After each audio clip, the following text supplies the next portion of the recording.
As an English MP have come here today, and I know it's probably a question that many honourable members in this chamber are thinking, and I know that the honourable member for Newport West previously raised a point of order asking why there were English members of Parliament sitting on these benches. But I think it's important to say that in North East Wales, Chester, the national border goes through an urban area, the national border splits communities. On a daily basis, tens of thousands of people travel in each direction to go to work, to use education, to use health services, to go shopping. In reality, for people living in North East Wales and living in Chester, the national border may be a line on the map, but in reality we don't recognise that.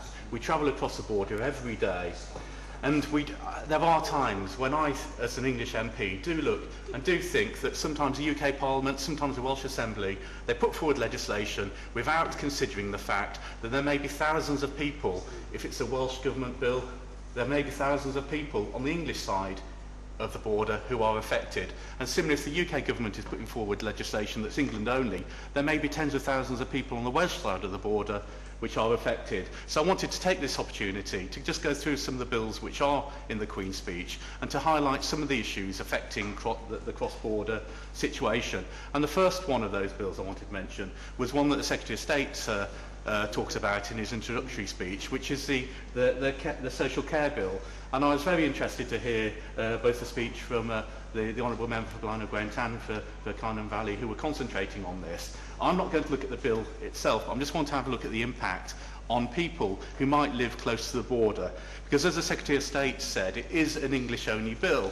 However, where does the situation fit in, where you've got an English resident who's been an English person who's been permanent resident in England, who has moved into a care home in Wales, or similarly, what happens in a situation where a Welsh resident is moved into a care home in England?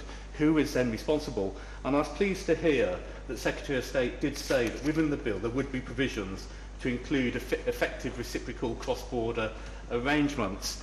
However, because of the limited success of other English-Welsh arrangements, it does cause me some concerns. I'd just like to highlight two particular cases that I've had recently. The first is a result of the voluntary code on nursery places. I recently, in the past few weeks, had a constituent come to me who lives in Pulford, which is a village right on the Welsh border. This lady lived about 100 yards from the Welsh border, and she sent her 3-year-old child to a nursery over the other side of the Welsh border. Now, when she came and went to Wrexham Borough Council and asked for her 10 hours free nursery education, she was told, no, you couldn't have it because you're an English resident. And so she went to Cheshire West and Chester Council, and they said, oh no, you can't have it because you're going to nursery in Wales. And the situation in Wales is that the local authority responsible is the local authority where that person lives. The situation in England is that the local authority responsible is where that child is actually in nursery.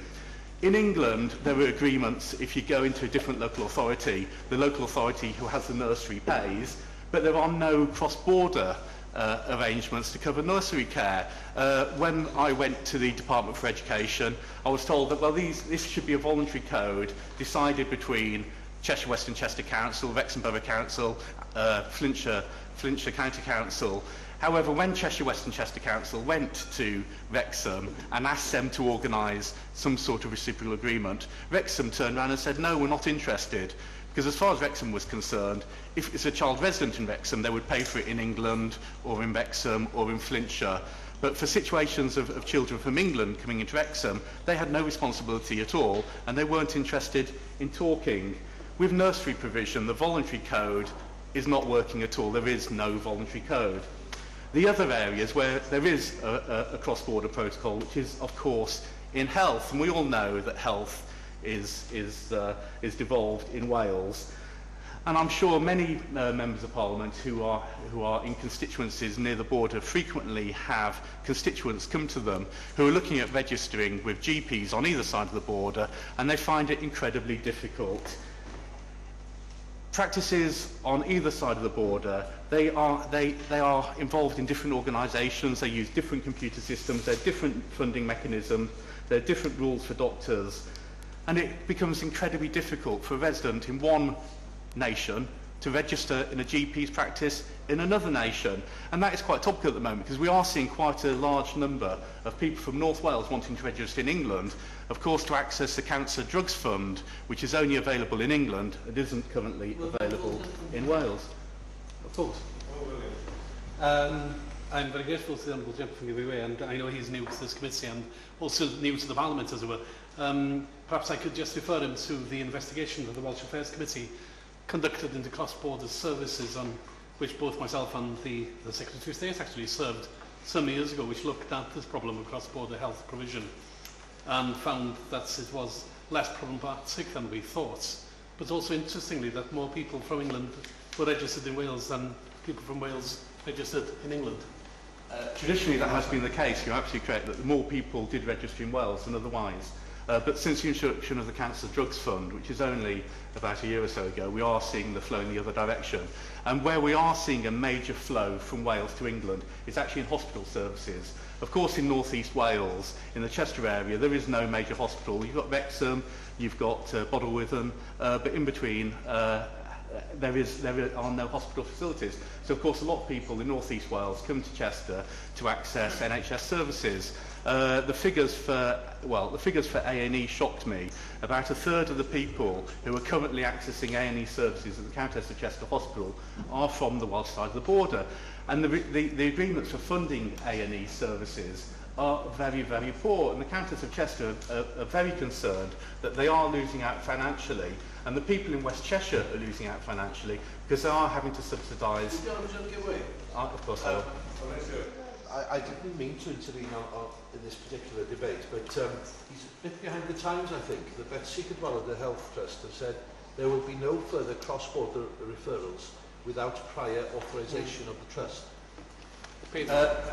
Yes, the trust on the Welsh side of the border might have said that. However, what happens when someone who lives in Wales presents themselves at A&E and the Countess? Do you think the Countess of Hospital is going to turn around and say, no, sorry, you can't come in here? And that is a problem. The Welsh Assembly in Wales makes these rules, but they pay no regard to the reality of the situation, which is that if you live in Allen-Deeside, in North East Wales, you are literally 2 minutes away from the Countess of Chester Hospital. You are going to use health services in the Countess of Chester Hospital, and you're not going to go all the way down to Wrexham.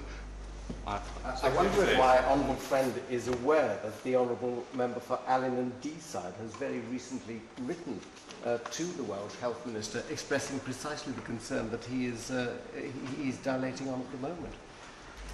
I'm not surprised to hear that. I didn't know that, but I will go and speak to the Honourable Member and add my weight. Which may not be great in this chamber, but maybe to his representations, because he is absolutely correct.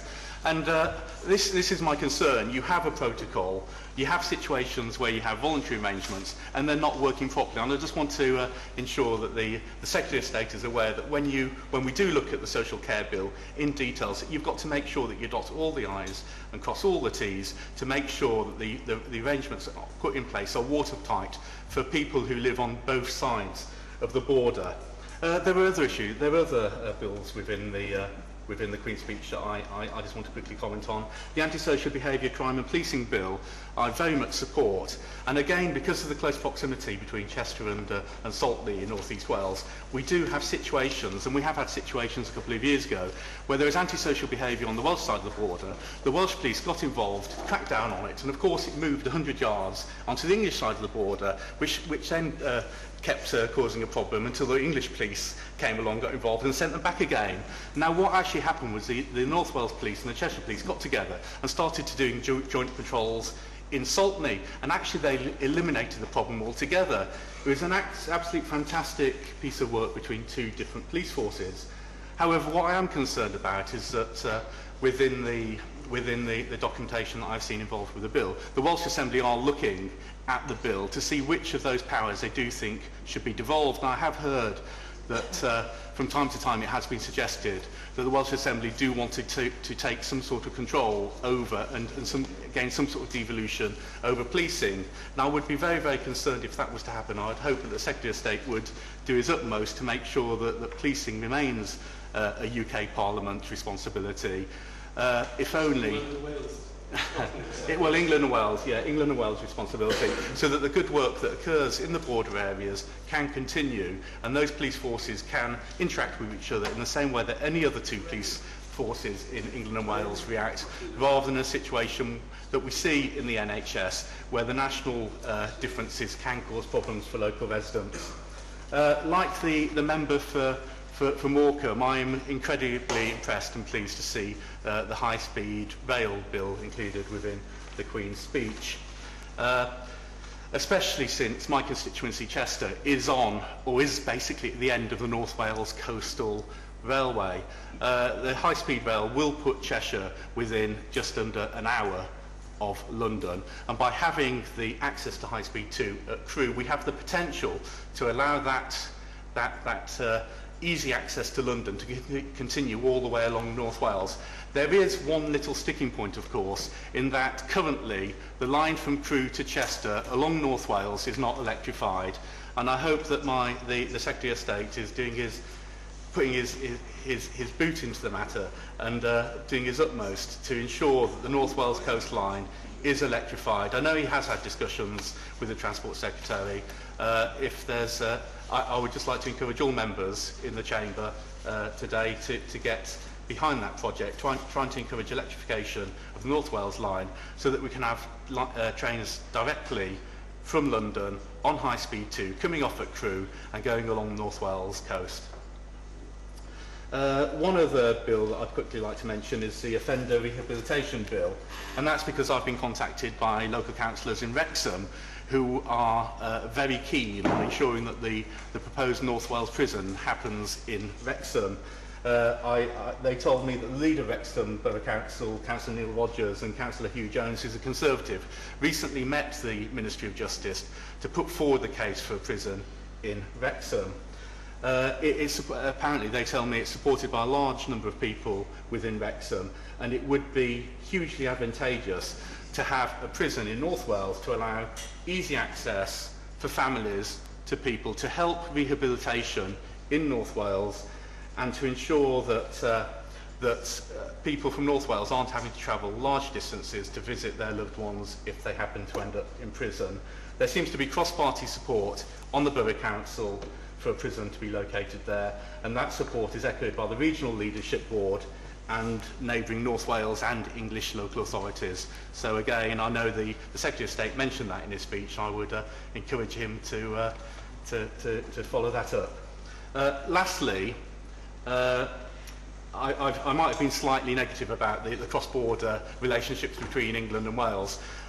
In one area where I'm not negative at all is that Chester has been proud to be host to the 1st Battalion of the Royal Welsh Regiment for the past few years. In that time, they've done at least two tours of duty in Afghanistan. They served our country magnificently, but what they've also done is become a real integral and important part of the local community in Chester.